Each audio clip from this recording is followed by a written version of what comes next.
নেত্রকোনায় হামের কি পরিস্থিতি জানতে যুক্ত হব সহকর্মী মির্জা হৃদয় সাগরের সঙ্গে।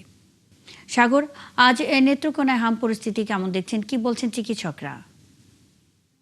মুন্নি, নেত্রকোনায় মূলত গত কয়েক সপ্তাহ ধরে হামের আগাম প্রভাব বাড়ছে। আমরা স্বাস্থ্য বিভাগের সাথে কথা বলেছিলাম, বলছে যে প্রতিনিয়তই হামের রোগী ভর্তি হচ্ছে। গত কাল 13 তারিখের স্বাস্থ্য বিভাগের রিপোর্ট অনুযায়ী নতুন করে 8 জন রোগী নেত্রকোনার সদর হাসপাতালে ভর্তি হয়েছে হামের উপসর্গ নিয়ে। এই নিয়ে নেত্রকোনা জেলায় 217 জন রোগী ভর্তি হয়েছে। 217 জনের মধ্যে আশ্বাসের বাণী হলো 67 জন এই পর্যন্ত চিকিৎসা নিয়ে বাড়িতে ফিরেছে। আর এখান থেকে যদি বলে রাখি, নেত্রকোনায় এই পর্যন্ত হামের উপসর্গ নিয়ে একজন বাচ্চা মৃত্যুবরণ করেছে।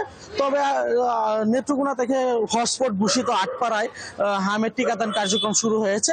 এই পর্যন্ত 7,000-এর মতো টিকাদান কর্মসূচি আওতায় এসেছে। তবে লক্ষ্যমাত্রা রয়েছে 14,000 শিশুকে টিকার আওতায় আনা হবে। আমরা স্বাস্থ্য বিভাগের সাথে আরেকটি বিষয় নিয়ে কথা বলেছিলাম যে হামের প্রকোপ বাড়ার সাথে সাথে তাদের প্রস্তুতি নিয়ে। স্বাস্থ্য বিভাগ আমাদের যেটি জানিয়েছে, জেলার 10টি উপজেলার সকল উপজেলাতেই মূলত হামের প্রস্তুতি নেওয়া আছে। সবটি স্বাস্থ্য কমপ্লেক্সেই মূলত হামের জন্য আলাদা আইসোলেশন ওয়ার্ড রয়েছে। তবে মুন্নি, আরেকটি বিষয় জানিয়ে রাখি, আটপাড়া যে হটস্পট ঘোষিত হয়েছে সেখানে কোনো শিশু মারা যায়নি। তবে ঈদের পূর্বে 2 জন শিশু মারা গেছে যাদের মধ্যে শরীরে হামের সকল ধরনের উপসর্গ ছিল। পরিবারের এবং স্বাস্থ্য বিভাগে দাবি করছে যে হামের উপসর্গ নিয়েই মারা গেছে। যেহেতু কোনো ধরনের পরীক্ষা করা হয় নাই, তাই হাম কিনা ধরা যায়নি আর কি।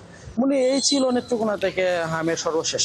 সাগর, অসংখ্য ধন্যবাদ। সঙ্গেই থাকবেন। নেত্রকোনায় হাম পরিস্থিতি সবশেষ খবরাখবর নিয়ে আমাদের সাথে যুক্ত ছিলেন মির্জা হৃদয় সাগর।